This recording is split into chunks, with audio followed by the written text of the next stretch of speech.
All right, welcome back to Council of the North, episode 37. Tonight, I am Will, and I have with me Andrew. Greetings. And for the second week in a row, our third host has dropped out on us. He took a train and he forgot a phone charger, and now he's stuck in a hotel room with nothing to do. But tonight, before we get into the magic, let's do our usual stuff. We have our shame points and our quiz question. If you're new, shame points is we have the hobby every week before we record. We post pictures to our Instagram. And if we don't do that, we get shame points. But this week we all avoid the shame points because we had a live stream a couple nights ago. We all hobbied on it. So we put our pictures up and we're all good to go.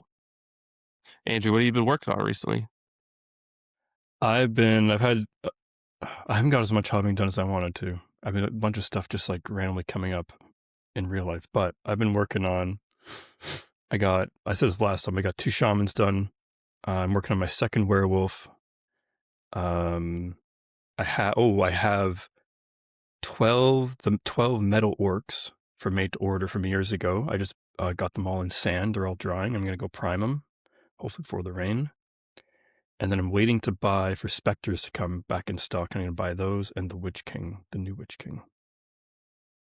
Nice. Yeah, that'd be really cool.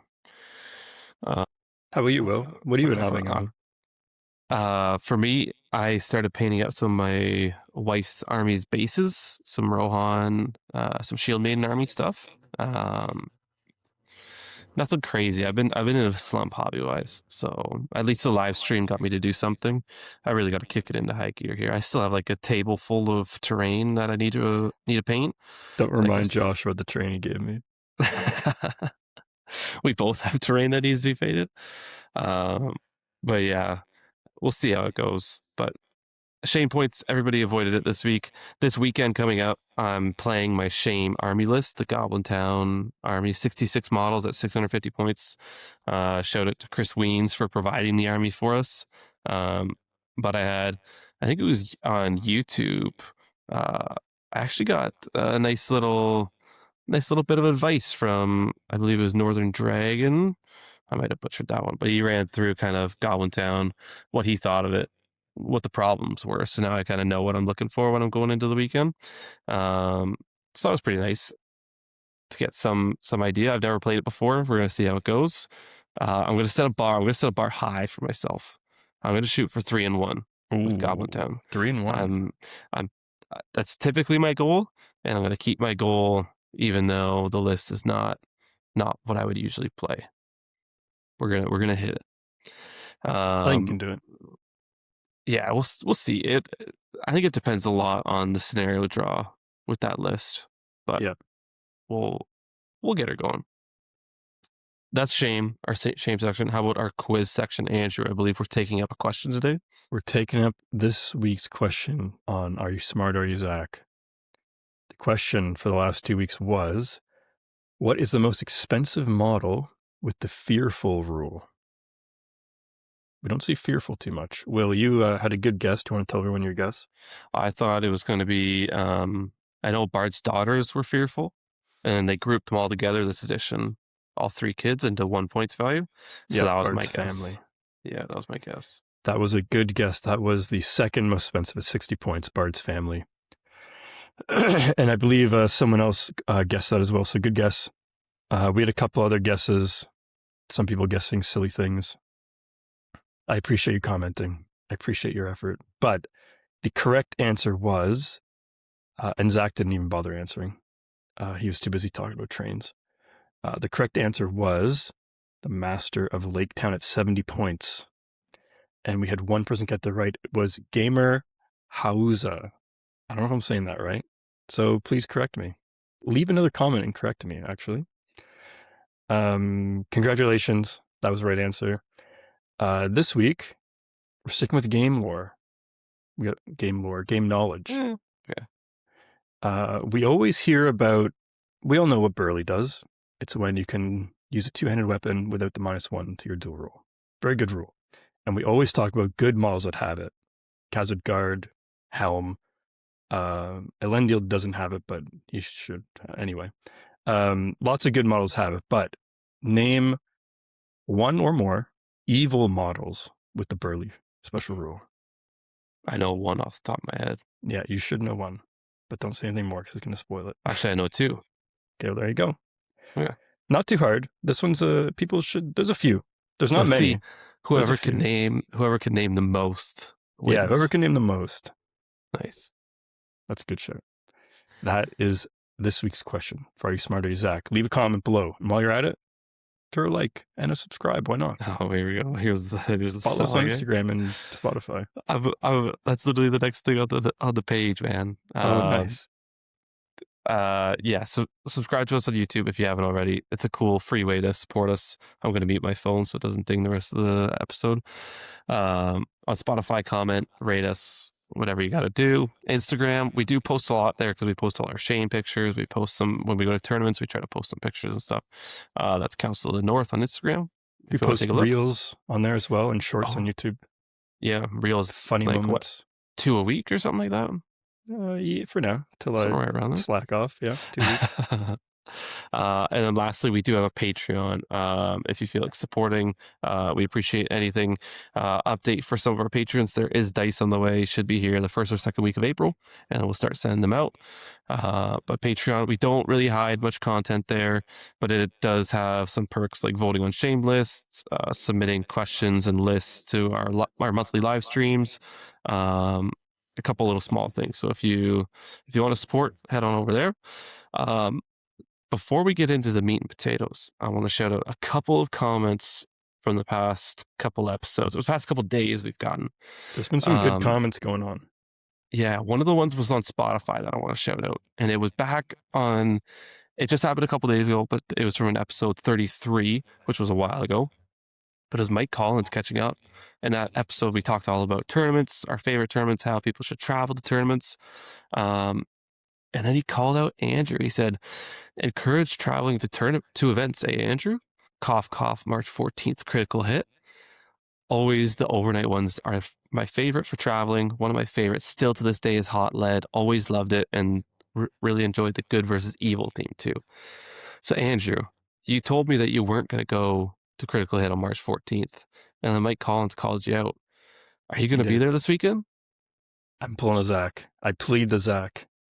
Oh, I'm thinking about it. We'll see. I got to get some stuff in order if I'm going to go because I'm going to go Friday night because I'm not driving to Oshawa Saturday morning. I'm not doing that to myself. So that means I got to crash either your or Zach's place and Zach's like not even going to be home. Dude, my couch is always open, man. Yeah, but you live like an hour away from Oshawa. Yeah, but you get to ride with us. It'll be fun. Is Mac going too? Yeah. Okay, I'm thinking about it, Mike Collins. Okay, I'm thinking about it. I do want to set the example of traveling to tournaments. So. Yeah. You got it, man. You called yourself out on the podcast. You got it. And then there was a couple other ones on our latest video. Actually, today we had someone on YouTube named Kranakti. Man, the YouTube names always get me. I never know if I'm saying them right. They're rough. But he said he feels like the punishment for shame points is lacking, which I thought we were like going overboard with. But he says the Goblin Town army should be built and painted by the shamed. It should be complete hobby overload, blood, sweat, and tears, and no second breakfast. I agree with this. That's a hot take, man. I agree with this hot take. I can't imagine. Can you imagine getting 5 shame points and then have to go out and buy a Goblin Town army? No, because I'll never get a shame point. No, I'm saying me. If I had to buy the Goblin Town army, that would have been wild. Yeah, I nearly got 2 weeks to paint it. Yeah. to buy, build, and paint it. We'd have to plan months ahead for shame. As much as I like that, I don't. Good suggestion. Keep them coming. It was a good. It's a good suggestion. It's a really good suggestion, but I don't know if I can financially commit to that. Dude, the other one more comment I had. Oh no, I don't know if I need it. Anyways, Disney Family Time called out that bowling was a great bit of advice from one of our other videos. And we should shout out the Green Dragon podcast because that was where we learned that tactic.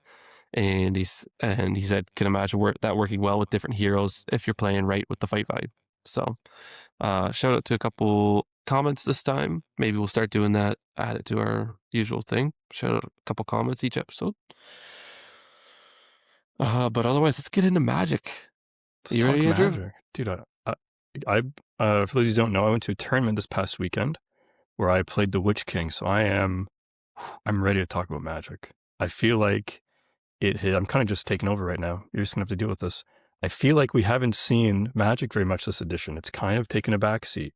People aren't really playing with it, aside from Saruman, but people bring Saruman because he nukes half the army in turn one. But I'm talking just, you like throwing out transfixes and compels and stuff. We haven't really seen that. No, and it's funny because at the beginning everybody said Magic got worse because casting values went up, um, will points and stuff. Like the mechanics for it seemed like it got tougher, but then people are starting to figure out heroic channeling, and so it feels like Magic really, not that it's like overpowered, but it is strong and it's gonna have a place. Yeah, I agree. It is strong, very strong. Still quite strong. Yeah. So we have about 4 different main topics about casters themselves, basically, that we're going to try to walk through. And this is kind of the typical spells that we see, the ones that are most effective, or just kind of the most often used strategies that at least we know about, right? There's probably so much out there that people are doing that we don't see in our local league or online in battle reports. But the first one and the most common one, I think, is the hero shutdown. And this is like, there's so many casters in the game that can do this. The Witch King, Galadriel, Gandalf, Saruman, like anybody that has kind of the free will point each turn and has the transfix spell, this is like go-to money for them. Yeah.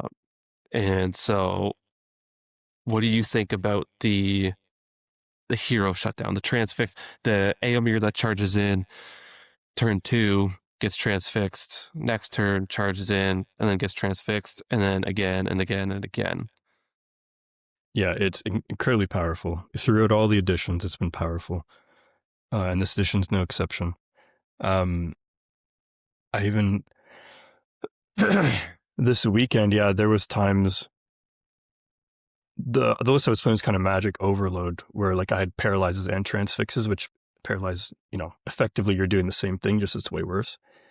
And you're just like turning stuff off that, you're just throwing your opponent's game plan out the window. Like their big model that's supposed to come in and hero combat this turn, or even just get some kills, like you just stop it. And even if you lose the fight, you're still up. You're still winning in that situation because your orc didn't die. Yeah. Like he lost the fight. Okay, like how many times would you be happy if you lost a fight to an Aragorn or an Éomer and they failed to wound? You're like, oh, that's a win for me, actually. Yeah. And transfix for 1 or 2 points of will does that. In addition, you're consuming their will, their resource to resist you. So as the game goes on, even with resistance to magic, you're just going to keep getting stronger. And the recurring will point, or a ring rate that has like 14 or 18 will, which is effectively the same thing. Yeah, they're going to love that situation, and it's very powerful, underused right now. Do you think it's the most powerful use of magic? I think it's one of the most. I think the next one might be the most.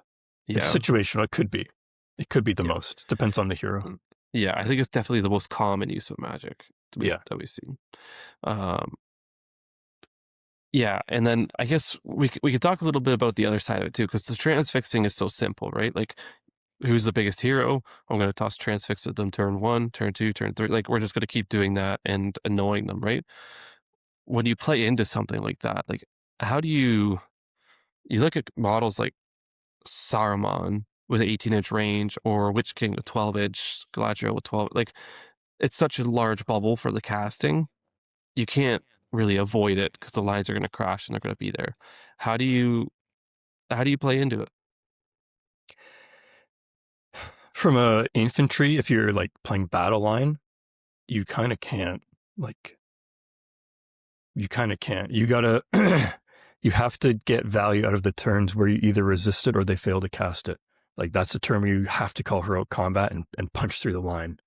and make the caster scared and get into combat, or get like the odd cav model you have around the lines to sort of threaten, right? Yeah. I don't, there's not really another way around it, which is why it's so powerful. Like you're forced to interact with it. And usually most heroes don't, like, other than their free will, don't have a way to defend against it. Yeah. I think when you're playing cavalry, like a cav army, you have you have one more option, which is you play a void or you skirmish, right? If you have bows, and you walk around their battle line, you walk around to their side of the table, and then you come in from the back and leave, you kind of try to sandwich them. And then at least hopefully you have, a big hero on one side and a medium hero on the other side, and you can't stop both. And a 10-inch movement, or maybe you march 15, and just getting Cav into tag the Yeah. caster. That's Yeah. the way you deal with Cav, which still doesn't always work out because, the games aren't always that clean. But that's the other option that Cav has, is just tagging the caster. Yeah. I think what you said about getting the most out of it on the turns where you're not transfixed, because there will be a failed cast or a turn where you resist or something like that. And that's when you got to spend your might. You got to do something. You got to do a And big play.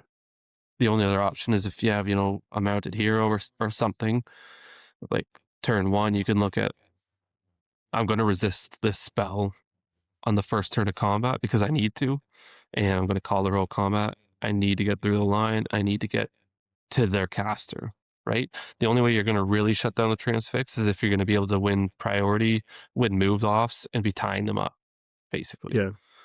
Um, and so, as someone playing into it, they got to find a way to the caster. If you're playing the caster, you're going to make sure that you have your battle line or whatever, but you're going to make sure you have models in between your caster and the battle line, right? You got to keep catching them as they come down through the lines. Yeah, setting up your zone of controls is really important, making sure that, you have 2 to 4 models spread out just enough where he has a safe little bubble where no one can get in. Yeah. And yeah, protecting him. Because then even if you lose priority, you're still getting a cast off. Yeah. Yeah, you got to body block them as long as possible. Yeah. Which is kind of themey, actually. Yeah. That's transfix. That's the most forward way of using magic, I think. Most simple, just point and click. The other one, this one is a bit of finesse. Compel, everyone said, got worse this edition, which is fair because it used to actually move people and transfix them. Yeah. But there's still so many shenanigans you could do with it. And especially with casters, like, I know I'm probably going to keep saying the same names, but like Saruman specifically with an 18-inch range. That's I crazy. mean, Galadriel being able to cast it on a 3+, like, I know all the race have it. Like there's so many tricks and shenanigans you could do with it. Compel, I know it doesn't transfix anymore, but Compel still, just the ability to move your opponent's model is huge, right? Yeah, it's big. It's still good. Like, obviously, yes, it got worse because you don't transfix. But now lots of models have it on a 3 instead of it used to be 4 usually, right? Yeah. Which probably I'd rather have it transfix and cast it on 1 higher, but Yeah. it's still good, right? Like, even pulling a hero out of the line and just wrapping him, and maybe he kills everyone, but then the next turn, hopefully win priority, and you can pull off some shenanigans. The other thing is, if you compel him out of the line or compel him through a gap, and you're either higher fight, right? And, you're going to win the strike off, or they're out of might or out of will, or you have another caster to transfix after. Yeah. That's when it's super powerful. Yeah. Pulling heroes out into traps, but also just like I think of games where I've been just body blocked, where, in the terrain, I'm about to come through a gap, they win priority, compel one of my guys to stand in the middle of the gap. Well, now I'm stuck there for a turn because nobody else can get around or whatever, right? Like, Yeah. there's the pull them into traps, pull them out and block movement. One of the other ones is like you could take people's banners, move them away from the combat, move them out somewhere where you could shoot at them. I Yeah. know Galadriel does that really well with Lothlorien. You have a bunch of elf bows. Compel the banner out somewhere where there's no one in the ways. Take your shots, right? Yeah, that's a good call.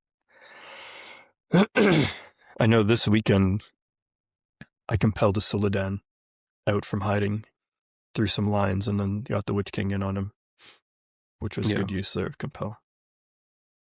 Yeah. And like even pulling models off objectives late game, like there's just a lot of things that a compel can do, and learning when the opportunity comes up is tough to learn, I think, because it's one of the more It's hard to see. complicated ones. It Yeah. can be hard to see. But when you play into a compel caster, is there anything going through your mind between like your battle line? How do you protect from getting pulled out? Things like that. It's kind of hard, right? Like, Yeah. like you want your hero in the front so that when you win priority, they can get into combat. You don't want them in the second rank.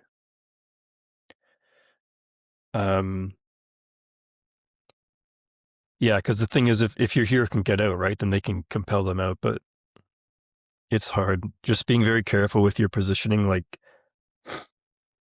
you know that they can only move 3 inches if they're on foot. So keeping them like 3.5 inches away from the battle line or something like that, so that the most they can compel them is right in with your battle line. Hmm. And then it's not so bad because they're not getting trapped. But then the problem is they can compel them 3 inches away, and then they're 2 turns out from the battle Yeah. line. So Yeah. it's really tough. Yeah, you have to learn how to use your own models to to basically block yourself in. Like Yeah, I think about the banners at the back of the line, and it'll be behind the shield wall, and then you take 2 models and place it behind the banner, basically trapping it against your line so that they can't just compel a banner somewhere. yeah, It's a little harder to do with anything on the front line because you're not gonna worry about it that much. But things on the back, like the banners, stuff like that, are big. Just finding ways to block them in. Uh, and and again, as much as your opponent has to look for the opportunity for compel, you just have to constantly be looking at your army and being like, where is he going to try to compel, and how can I defend against it? yeah. That's a tough one. Thankfully, it doesn't transfix anymore because Yeah, that was extremely powerful. yeah, That was probably yeah. too strong. That was the hero assassin, just easy game plan. Yeah. Yeah, so I think those 2 spells are probably the most seen ways of using magic. Um, this one comes up pretty often. I'd say there's quite a few casters that do buffing to armies, but it's more finesse and it's harder to put like a value on, right? If your caster is transfixing, you know, a 200-point Boromir every turn, it's easy to see the value of that caster. These ones, when they're doing things like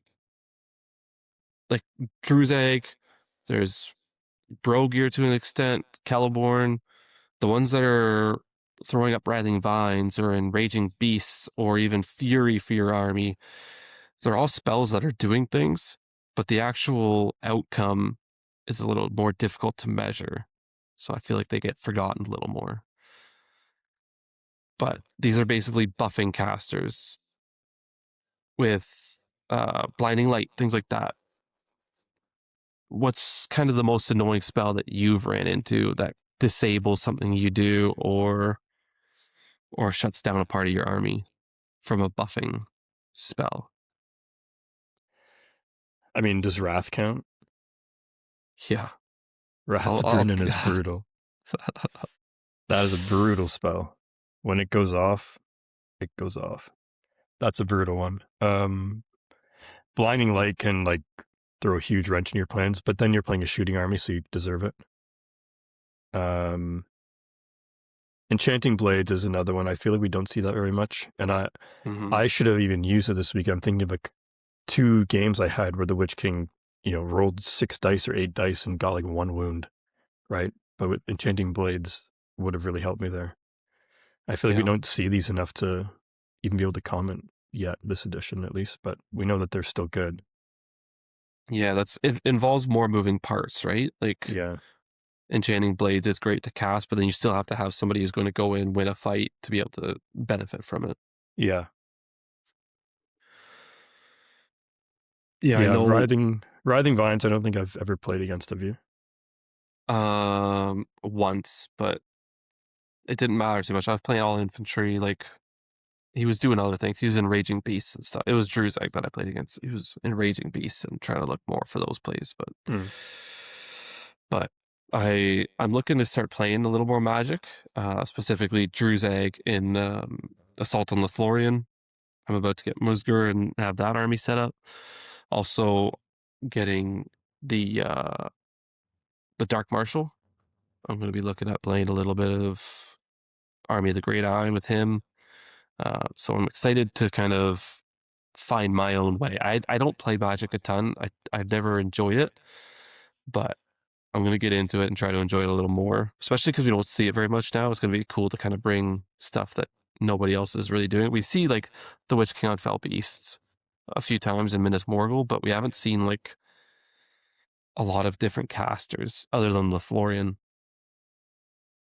Yeah, we see like the Angmar Shaman spam.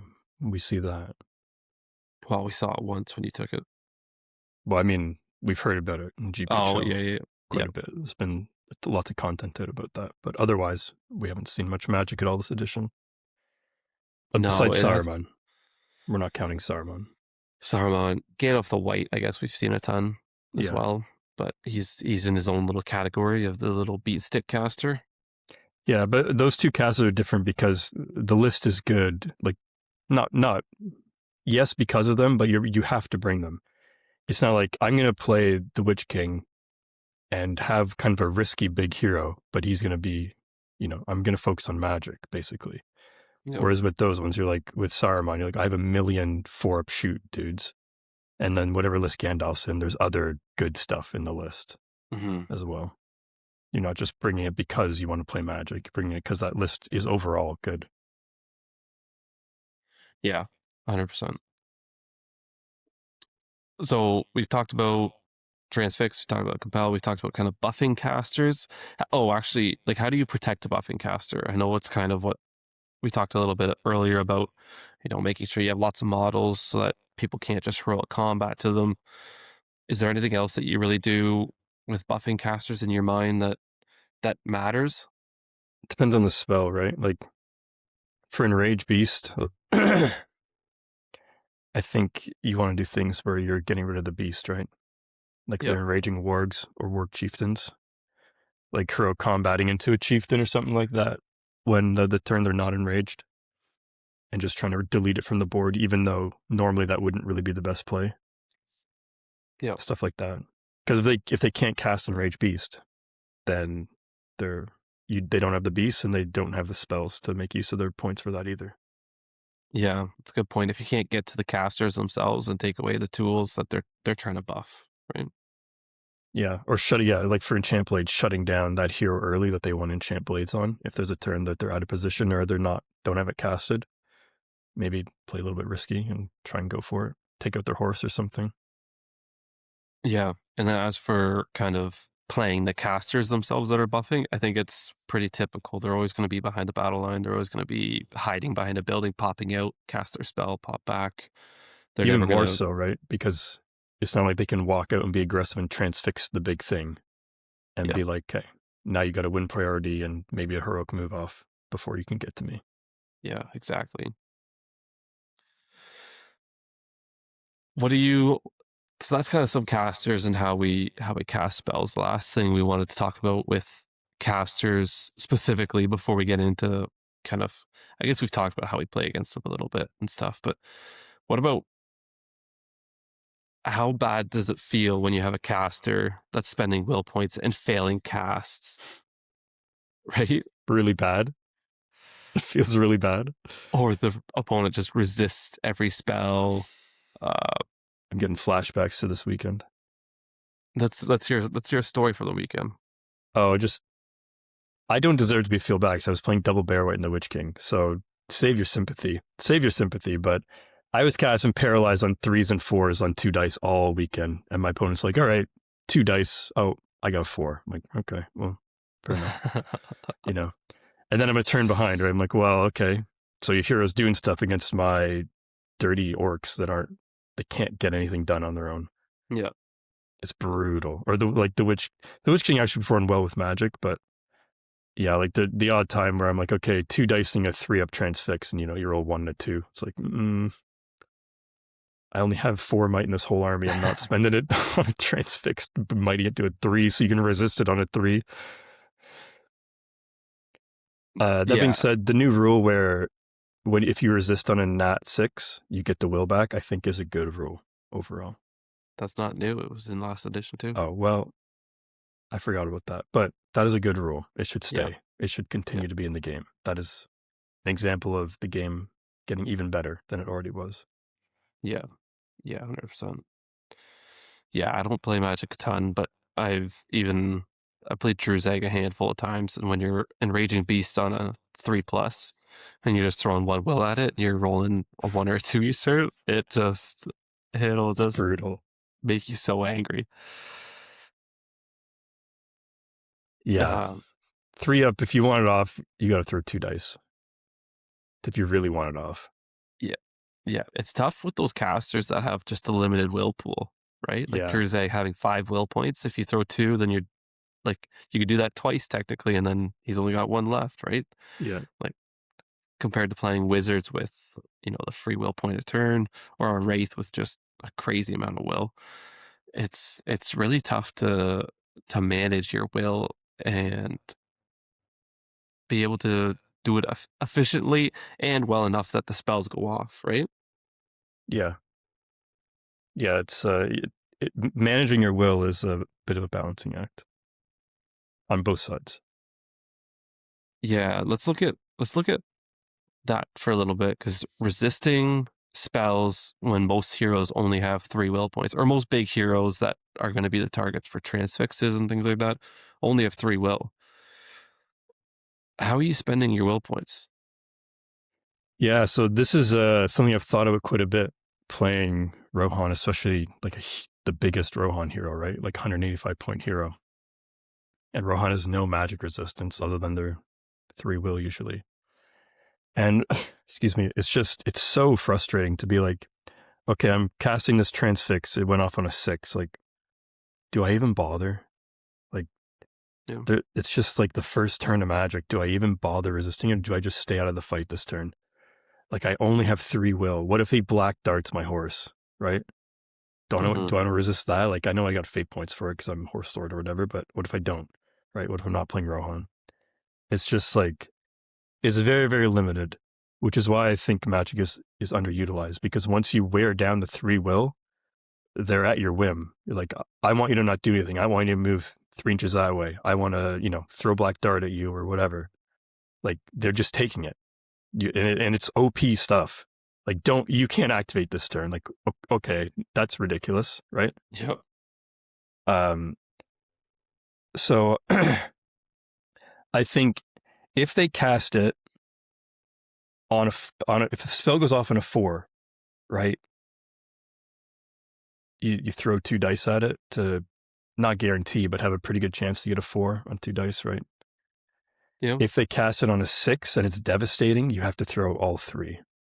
Even a 5, you got to throw all 3. Because the thing is, if you throw, the more dice you throw, the more likely you are to get a 6 and get some will back. Yeah, but that's a risk, man. It is a risk, but it comes back to being like, okay, I'm going to throw all my will at this, but then I'm going to commit to hero combat after this, because I know that next turn I'm never moving again. My hero's Yeah. never activating again. So like, you're thinking, okay, either I'm going to take it this turn and I'm not going to use any will or any might, and hopefully no fate, or I'm going to resist it all with everything this turn and call heroic whatever, right, and do something big. Yeah. Yeah. And that's how I thought about it. It sucks either way. It's not good. It feels kind of bad, but yeah, I don't know if there should be more, not the rule resistant to magic, but more ways for heroes to resist magic, or if it's actually balanced and it's just magic is good. Yeah. Yeah. I don't know, but it is brutal when you only have 3 will. It's rough. Yeah. I know for me, I used to panic a lot, and like whenever I got cast out, I was trying to spread it out, do 1 will point here, 1 will point there, 1 will point there, trying to like get as many turns of possibility at it. But now I've turn to the point where if the lines aren't engaged, if there's not going to be combat this turn and you want to transfix my hero and he might be a turn behind in movement, yeah, I'm going to let you transfix him because it is what it is. And hopefully I would priority next time and I get to move before you transfix them. Yeah. Like at the end of the day, spending the will points, especially on models that only have, 2 or 3 will points, spending the will to keep up with the army or like to do things when you're not even in the combat, I can't justify it anymore because you have to save it for when you get into a fight and you have to spend it when you're in the fight so that you can try to do something before, like you said, you're going to be shut down the rest of the game. I look back, I played against Shadows of Angmar back at the finale against Kyle Vandegraff, and he had triple barrel weight with Gullivar, and I was playing the Elf Twins with Arwen, and he kind of came down, split his force. So he had 2 barrel weights on one side of this terrain piece, another barrel weight on the other, and I immediately just took both twins, shoved them at the 1 barrel weight, understanding I'm going to get casted at, and that's going to be, it is what it is. I only have a couple will points, but spending all my will points to resist, calling heroic combats to get, launching the twins, trying to launch around the edge of the formation so I can get into the barrel weight, and it all worked out great. I ended up getting around the edge, caught the barrel weight, was calling heroic moves so that I could keep charging the barrel weight so it's not casting. I just didn't kill the barrel weight fast enough, so then it was still up. The twins ran out of will points. They ran out of might points. The other 2 barrel weights came over. They're both paralyzed. Like it's one of those things where you have to understand spending your will points when it really matters because you're never going to get them back. You can't rely on rolling the 6 to resist to get the will point back, right? No. And so, yeah, make the most of the turns when you can. Yeah, I think that's the main takeaway. Is making the most and and sort of deciding, am I just okay not activating my hero this turn? But then next turn, what am I going to do? What's my plan next turn? Yeah. Yeah. Let's quickly jump into kind of, I know we've talked about it as we've been going through, but ways to stop Magic when you're playing into it, because Magic is really powerful. Like we've been talking about, when it goes off, when you're out of will points, you're at their mercy. What are the ways we've talked about? Rushing the caster, trying to find a way to heroic combat, spend your resources and get to them. What are some other ways that you can play into casting? Shooting. Shooting, yep. Yep. If you can shoot them out or at least stay out of range for casting and win a shooting war, it's definitely viable. Forcing them to move around helps a lot, especially like on all cav lists. If you can, like you were talking about earlier, get in behind them, all of a sudden they're kind of breaking their lines up, moving around. If you can do that, make them uncomfortable, they get out of position a little bit. Yeah, opening multiple fronts if you can, basically. Yeah. Yeah, if you can, especially if you can split them on like 2 parts of the board, Yeah. and they only have a caster on the one side, then it's kind of free range on the other, right? Yeah, positioning is another way where maybe you even bait them and you say, okay, here, I'm playing with a big hero like Aemir or Aragorn, and you're throwing them at the battle line right on one half of the board. And they're focusing on transfixing, the big hero. And then you just start siphoning off troops to the other side of the other part of the board and win objectives over there, right? And you say, okay, you can't leave here. Aragorn is never going to die to orcs or wildmen or whatever, right? Like, unless you, I don't know, paralyze him, but like transfix, you still roll the duel. Yeah. He's really not going to lose that. So you can't leave. And now I outnumber you on the other side, and I'm going to collapse that flank, and then I'm going to win from there. That's one way you can do it, is baiting out the sorcerer, the caster, and sort of trapping them into having to stay there. Yeah. Another way is through deployment, which is quite hard and doesn't always work out. But like refusing a flank, like doing a refused flank, where you sort of set out one warband to make it look like you're going to deploy across the board, and then you just deploy all on the other. Once they drop their wizard, their caster, you just deploy on the other side of the board, and you just leave. And then they're spending they're spending the first 3 or 4 turns just walking over to you. They probably don't have a march. Yeah. Yeah, it's a difficult one to do. because typically you're going to save your caster drops, but if you have to put the caster down first, you can, but then you also have to rush into combat, right? Like you have to get there before they can reposition, Yeah. which can be difficult. I But pulled it off once and it was extremely satisfying. yeah. Just Saruman not doing anything for 3 or 4 turns. It's really good. How about this one gets a little complicated, but when you have a caster versus a caster, Yeah. we're looking at the Saruman versus Witch King or the Galadriel versus Witch King Saruman. Like, what do Sauron versus we Sauron. Sauron versus Sauron? How are you looking at? Do you want to? And I know it varies from situation to situation, but really, do you want to be casting at the other caster and forcing them to spend will points and resist spells and things like that? Or are you looking at kind of trying to still get something out of your caster against something else while letting theirs stay up? I think it's very like situational. So if you're in a position where, you know, they have a caster and you have a caster, but their infantry hero, right, in the battle line, if you can transfix them or compel them, it's going to do more damage than having your caster transfixed. So like if you win priority, you go for the transfix or whatever on their secondary hero, right? Their infantry battle line hero. And then what? What do? They transfix your Witch King of Felby's back. Like it doesn't matter anymore. But if Yeah. I think the bigger problem is when you lose priority and you're getting casted against, is what do you do then?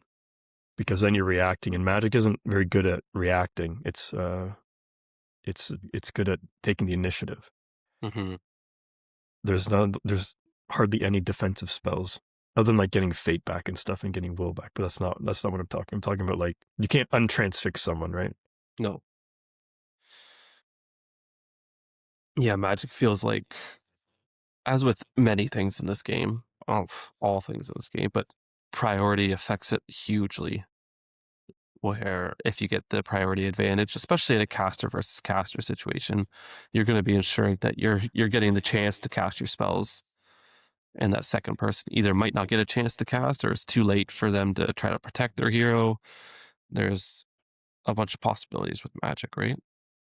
Yeah, and then like you have to look at the will pools, right? Like who's got more will? If you're spending the will to transfix them now, you know you're going to have less will later, assuming they don't spend it on resisting, right? So like in 3 or 4 turns, are you going to be able to pull enough of an advantage transfixing their caster all game to make it worth it before they start like throwing 3 dice whatever they want at you and you don't have the will really to resist? Yeah.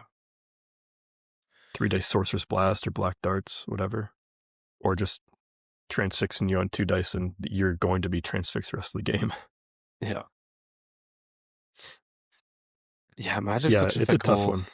It's such a weird mechanic of the game. I'm looking forward to delving more into it because, like I said before, I've played into it a bunch, but actually playing as the caster myself, it's been limited and never like the big casters. It's always, I don't play Ring Race or anything. It's always been kind of a minor, like a Drew's Egg.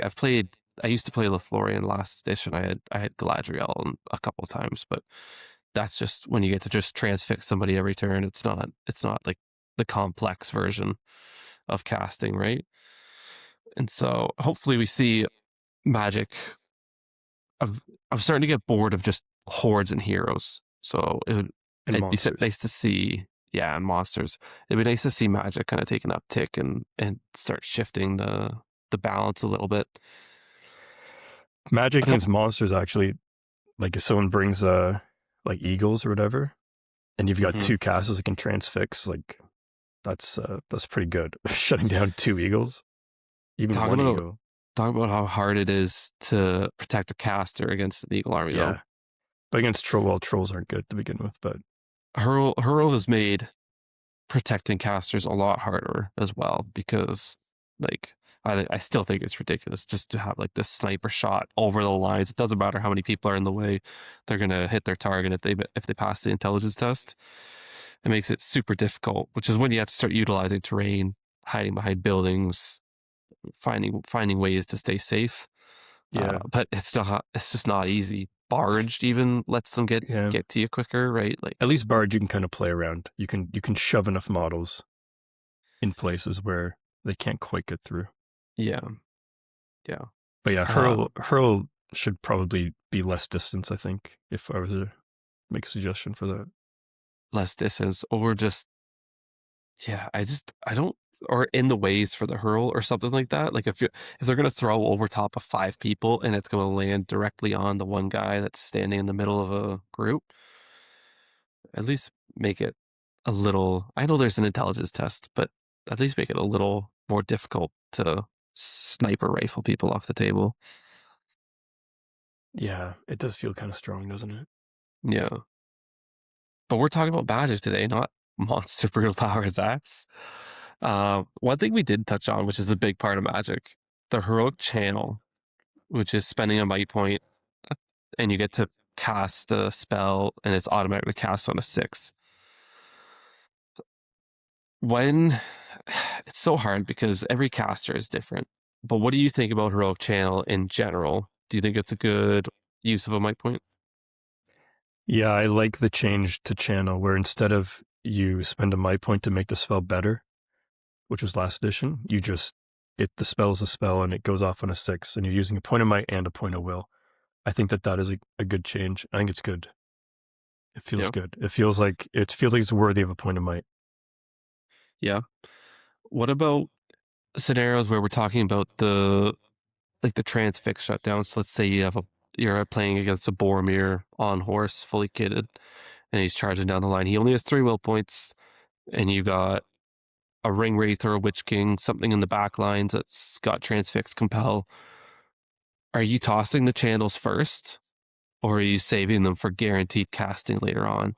Because tossing the channel first is transfixing him on a 6. It's going to make him either spend all his will points or he's not going to spend. Basically, is like his options. I don't know if I would channel against a. I'm saying if I had to make the choice, probably sooner than later, with a big caster. Yeah, if it's like if he's like only if he's in the line, only if danger is immediate this turn would I channel a transfix out. Yeah, Where not before he gets to the lines. You're no, just no, no. tossing will points, but like first turn of combat, he charges into 2. Are you? Yeah, Are like you? if you lose a move off or something and you're like, this is not gonna go well, I'm just gonna guarantee that it just goes off on a 6. And either he's out of will, which means next turn I have my way with him, or he's transfixed. Yeah, yeah. Channel is really tough because you have to call it at the beginning of the move phase. So there is a chance if somebody's not like if it looks like they're going to charge in, the lines are about to clash, you lose priority, but you call the channel. Well, the enemy just backs away, right? You're going to waste a might point and a will point, and you're going to lose out. So finding the timing for it is really important. And so it feels like once the lines clash, maybe that first turn you're not channeling, but once they're stuck in nowhere to go, nowhere to get away, then I think throwing the channels, especially on big heroes, throwing the channels early to really eat through their will points quickly, or they're going to just accept it, right? Yeah. Yeah, I feel like that's not even the best use of channel. I feel like if you throw 2 dice transfix, you have decent odds of getting a 5 at least, 4 or 5. And then You you can hope also roll 2 2s though. you could also roll 2 2s, but you don't think about that. Everybody thinks about one side of the dice, man. What do you think is like a good use of heroic channel then? Yeah, the one case is like, yeah, they're in the lines, like the line, everyone's stuck in, and you're like, okay, channel transfix, it's going off. Either you have no will left or you're transfixed, and then you can capitalize. You got to capitalize on it. If you're doing it because like, oh, I really wish he was transfixed, it means you messed up, right? Like you lost a really bad heroic move that you weren't set up for to lose the previous turn, or maybe the game is close to over. That's another situation where I feel like channel is probably the strongest is on your more like weaker casters, right? Like shamans and stuff, Yeah. where it's like, like with wither or whatever other spells they get, or even transfix on the caster, right? On the Yeah. shaman, they got transfix on a 5, but okay, the Witch King's got to cast Enchanted Blades this turn or whatever, compel someone. I'm going to guarantee a second cast that I normally would never, ever go for, right? You're Yeah. never throwing 1 or 2 dice transfix off a shaman. It's never No. happening. You're casting their 3-up spell, whatever it is. Yeah. Yeah. There's a lot of casters out there that can take advantage of channel, like Brogear with Tremor, Yeah. things like that. Like there's ones that you can kind of play around with a little bit more. Yeah, it's really nice because all all shamans and these casters have all these different spells. Like usually they'll have a 3-up spell, which is what you bring them for, but you can channel out that 5-up spell that they all have. And all the shamans have different 5+ spells, or some variety anyway. But yeah, Tremor's a good one. Like the Black Shield Shaman as well has Tremor, which like you're never throwing all 3 of your dice to statistically get a 5 on a Tremor. Like that's not what you're paying the 45 points for on a Shaman. But you could channel it out, and then all of a sudden, it's you got some value there. That's why I think channel's most useful. Yeah, on those lower ranking casters, right? The ones with Yeah, limited will points and stuff. Yeah, I could totally see that. yeah. But yeah, channeling a transfix out from Witch King or Saruman just to, surround him with Uruks or to, get the Witch King in or whatever is also valuable. Yeah, I think channel is quite valuable into those big heroes, into the Boromirs, the Aragons, the ones that you need to stop right away, and your best chance of doing it is going to be just chucking 6s at them, which Yeah. when you can guarantee it, especially if you're in an army list where you don't need the might as much. But that's a tough play too. We should talk about. I guess we talked a lot about like we go over a couple armies that have magic and kind of how we think they play and think they could do well. Um, One of the ones that I would like to talk about is Assault on the Thlorian. Because like you were talking about, it's a bunch of like mid-tier casters basically. You have Bizgur, you have Ashrak, you have Druzag, and then you just have shamans. Yeah, And you have no big heroes on that list, right? no, no, you don't. And so it's a lot of like, you know, there's a lot of them that cast Fury. You know, Druzag is Bestial Fury. Uh, the Moria Goblin Shaman is Fury, Transfix, and Still Fear. The Mordor Orc Shaman is Fury for the Orcs and Curse and Transfix. There's a lot of shenanigans, right, between the Enraged Beast from Druzag and Withering Vines. Musgur, is he's the one with Wither, correct? Yeah. Yeah, he's got Wither, Drain Courage, Transfix. He's got Wither, and when he can get will back when he kills a model. Yeah, which is really cool. And then Ashrak with Compel, like, it's interesting to see lists. I mean, they do have a hitter in the Wild Boar Chieftain, especially because he can be enraged. But it's interesting to see lists like that with multiple small casters, right? And then all of a sudden, when you go up against Witch King or Galadriel, you know the spot where the spells are coming from. You know the person you have to deal with. When you come up against Assault on the Thorian, do you take out? Do you go after Druzag because he's gonna enrage Beast the Chieftain? Do you go after Musgur so he's not withering your heroes? Do you need to look at a shaman to get rid of Fury or something like that? Right? Like, there's so many options. I really like the idea of the list just being that there's no huge centerpiece for someone to focus on. Yeah, that is a cool aspect of the list, and I feel like we don't see it very much. Well, guess what? You're about to, because I'm picking up Musgur this weekend. What I will say though is that having multiple casters, I think, is underlooked right now. It's underplayed. Having just played it, I know I didn't do super well. I got some tough matchups in that tournament, but in the games where there was one big hero that I could focus on, which I think is a lot of lists these days that we're seeing. Mhm. It was just like, okay, I'm going to throw it a transfix on 2 dice. Goes off on a 4. Do you resist it or not? If you don't resist it, guess what? There's at least 1 paralyzed coming at you right now on this turn. And then next turn, same thing. It's happening again. They run out of will very quickly. Especially, maybe that's when I should channel out a transfix or something. They don't just throw 1 dice at her. But anyway, I think it's very strong. And I think I've definitely got better at piloting it over this weekend.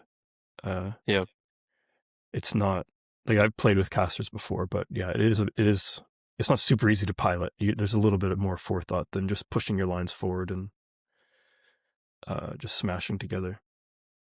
Yeah, I think multiple casters is going to be strong. I think it'll become part of the meta. Yeah, I think so. It's gonna be cool to see. So, Assault on the Lothlorien is one that I'm looking to play, and the fact that there's just so many different like, what do you like? There's so many different threats from the spells, but they're all like not necessarily directly at you and stuff. Like, especially Druzek, I find him to be a really interesting caster between Writhing Vines messing up movement, messing up cav charges, and Enraged Beast being, obviously the Wild Work Chieftain is one of the better options, but you still have bat swarms and spiders and stuff that you could do it to. The other one, and I'm just gonna talk about the army list that I'm looking to play because they're the ones that I'm kind of preparing for the most. But it would be the Army of the Great Eye. I'm getting the Dark Marshal and looking to run him with the Razgoosh, which I'm sure many people have heard about already. But the Dark Marshal and Razgoosh combo is just Dark Marshal's a good casting ring wraith, right? And fighting. And fighting. He's got fight 6, and you can spend a will point, a 6-inch banner effect. Crazy. But the main thing that I'm really excited for is every ring wraith now has their own unique spell compared to the other ones. And he gets Aura of Command, which is basically a fearless bubble within 6 inches of him. You bring in Razgooch to the army. You bring bat swarms with him because he gets to just be a really cool dude and bring them wherever he goes. And all of a sudden, you have this 6-inch bubble around the Dark Marshal of Fearless. You have these Courage 2 bats that are all of a sudden fearless. And all of a sudden, dragons, monsters, high elf heroes, anything in the game that's causing terror, you have an answer for. And you have a really good answer in a fight 6 Razgoosh and a bat swarm to have their fight value. So this is a list that I'm looking to play and looking at, a 14 will point ring wraith with 2 might points. How am I going to balance spending will with getting the Aura of Command will go up, turn 1 or whenever I can, right? But how many compels transfixes do I bother with the banner effect with the will points? How am I going to play into this, right? Do I bring another caster, which I'm currently debating right now, but I think it's such a fun mini game when you get into Magic, which I don't enjoy when I'm on the other side of it, when I'm trying to resist the spells. But now that I'm like looking at being a caster, it's like, oh yeah, like, okay, 14 will points. I could spend 13 of them and still be alive. So where are they going? What am I doing? It's going to be a really cool game to play once you get into it, I think. Yeah, that list does sound like a lot of fun. And yeah, a second caster. It'll be interesting to see whether you have another beat stick hero or you go for the second caster for like super shutdown on stuff and just there just won't be anything to contend with you in terms of big heroes. Yeah, I wish ring race were still customizable, man. Yeah. Like in that list, there's only the ring wraith C, which is like 120 point ring wraith. If I could take like a budget wraith and just be tossed with transfixes, it'd be really cool. Yeah, I feel like budget race would actually be quite good this edition. Just to toss them in, but they don't exist anymore. No, well they do, but I don't like what they did with the like ring wraith B has to be 1 might, 10 will, 1 fate. Like the way that they've put them at set values, it just maybe it's not that bad, but it loses the flavor for me. Yeah. Yeah, I agree. Uh, but that's a lot about Magic. That's a lot about what we know about Magic. I don't think we're claiming to be, experts about it or anything. It's About something anything that ever. about anything ever. But I think this is something we know even less about than normal, but something we wanted to talk about because we have noticed, in years past, it's felt like there's always been lists with casters at the top. There's always been Mordor at the top with the ring race and stuff. There's always been a Saruman or a Gandalf list. Galadriel with Lothlorien, and we do see Lothlorien as a caster list do well here, but we've missed out on a lot of like Witch Kings and Ring Race and Mordor being top of the food chain, which I would just love to see come back because as much as I like to play big heroes myself or, battle lines or well thought out lists, I'm so sick and tired of all the hero lists that are just like podiuming and taking over.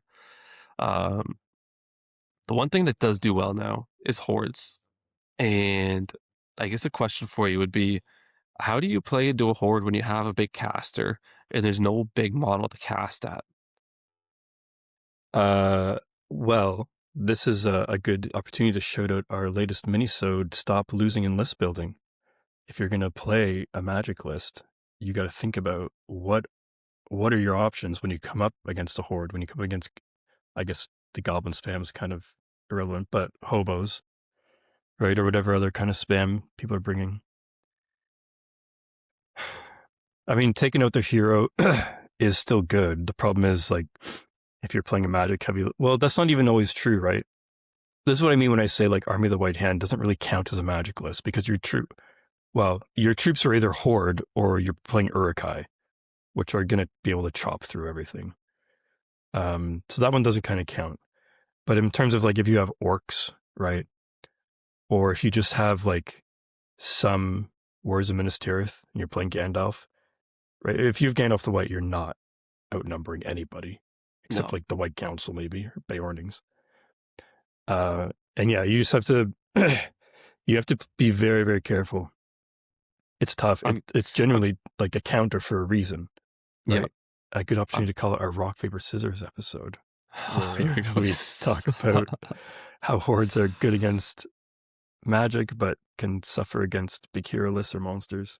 Let's see how many episodes we can mention I for think people to that's go it. look back at it. I think I'm left. I think I'm gone now. But I don't have a good answer. You lose. It's going to be a hard game. You got to play the scenario extra hard and hope it's a good one. yeah, I think especially about usurpers. I know we're going to be seeing a couple of them this weekend, and I was thinking about like I was daydreaming because obviously I can't pick my list for this tournament because I got my shame list. But I was daydreaming about like what could I run at 650 with Magic and AOL. AOL is a different breed because it is still hordy while having a bunch of little casters. But like I was looking at my Dark Marshal Razgoosh combo at 650 and it's like, man, if I run up against usurpers and they hide Freka behind a building, what can the Dark Marshal really do every turn other than transfixing a hill tribe's chieftain or compelling models like compelling Corbane? Maybe that's the play. But like, That's a good but play. like trying to find the ways in the list to find opportunity is going to be like a really big learning curve with Magic for myself. Like just learning when, all right, there's no Boromir coming down the middle. There's no Saladin riding into my lines. What's my caster going to do? What's the most value I can get out of it? Because there's a bunch of things they can do. You can run up and you can try to cast Instill Fear. You could run up and you can try to cast, Black Dart something. But what's going to be the most value that I can get out of it? It's, compelling a Corbane behind a building so they have no line of sight next turn and getting me 2 turns away from that one Corbane going to be the best thing I could do? Maybe. But, having your eyes open and being able to adjust mid game, which is a really hard thing to learn. and so I'm looking forward to the challenge myself. I realize I'm starting to just this Magic episode is just turning into us talking about our Magic lists, of what we're going to be playing. But It's good examples. yeah, no, I'm just it'll be interesting to see. I'd be curious to hear from people if they are playing Magic, how they found it this edition. Because, like we've been saying, we think it's strong. Channel has been a good change. Models being able to resist and keep their will points is still, a bit of a feel bad moment when you cast on a 6 and they roll a 6 to resist. You got to do it all over again next turn. But it'll be interesting to see. Any final thoughts about Magic before we kind of wrap things up here? I think we pretty much covered everything. It's underutilized. I think we're going to start seeing more of it. Are you saying it's underutilized in our league, or you think it's underutilized in general? Of In everything general, we've I seen? think in general. Yeah. Not that I'd have I don't follow GBHL 100 super closely, but from what I have seen, I think in general it's under. I think we're going to see more of it as the months and the years go on in this edition. I think it's going to become like we have sort of Eagles for monsters and Men of the West for heroes, and we had Goblins for Horde, which got nerfed thankfully. But I think there's going to be one caster list that's going to sort of find its place as oh yeah, this list is also a top list. Hmm.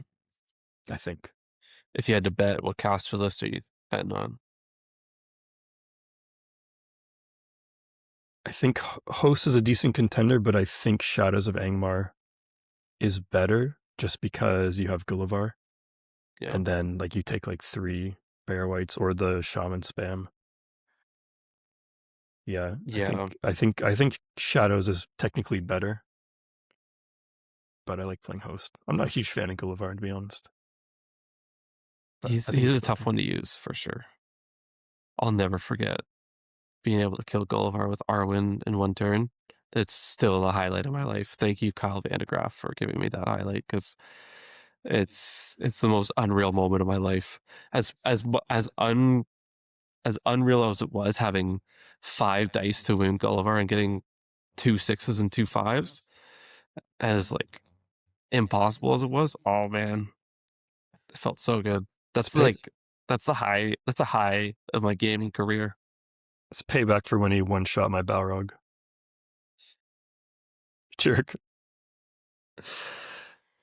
And we don't blame dice when we lose, so we can't blame them when we win. So it wasn't the dice that won me that game. It was just It was it was yeah. But that's been Magic. I think we've talked about it. I know it's a bit short of an episode. When it's two of, I find when it's just two of us, we go a lot quicker through things. We don't have Zach here for a third opinion on stuff. a third worst opinion on stuff. Yeah, A third worst opinion on stuff. But again, if you are playing Magic, I'd love to hear about how it's been going for you. If you have some brutal Magic moments, I also love to hear those too. Those are some of the best stories, when you get compelled out of the line and just absolutely trashed. So yeah, comment below. Andrew, can you run us through the quiz question one last time for people? Yeah, the quiz question this week for Are You Smart, Are You Zach?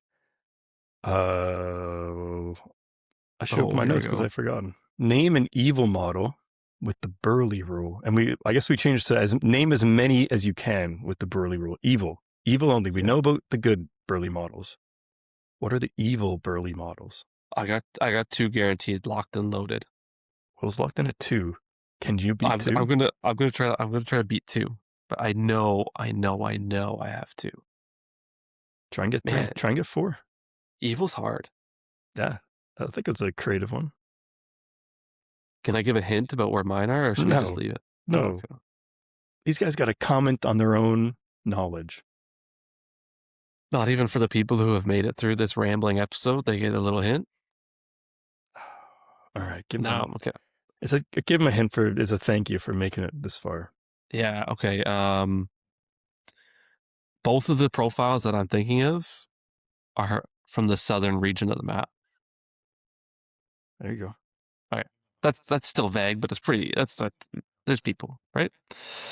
Okay, let's wrap this up. We're rambling. That was a huge hint, but okay. Yeah, go on. There's got to be other ones. There are. Okay. If you haven't already, please subscribe to our YouTube if you want to kind of a free way to support us. We really appreciate it. Instagram, follow our Instagram if you're on there because we're posting weekly. Well, supposed to be. I haven't been lately, but we're trying to post weekly. Go follow along. Send us a message, whatever you want to do. We have Spotify. People have been commenting on Spotify. It's been nice to see. I'm trying to reply to all of them. Sometimes I read the comment and I'm like, oh yeah, I'll reply to this later. And then like 6 days later, I open it up like, oh, I haven't replied to that. So to try to be better. And then lastly, we do have a Patreon. If you want to support our channel at all, we'd love to see it. We do have dice coming. One of our patron tiers is including dice.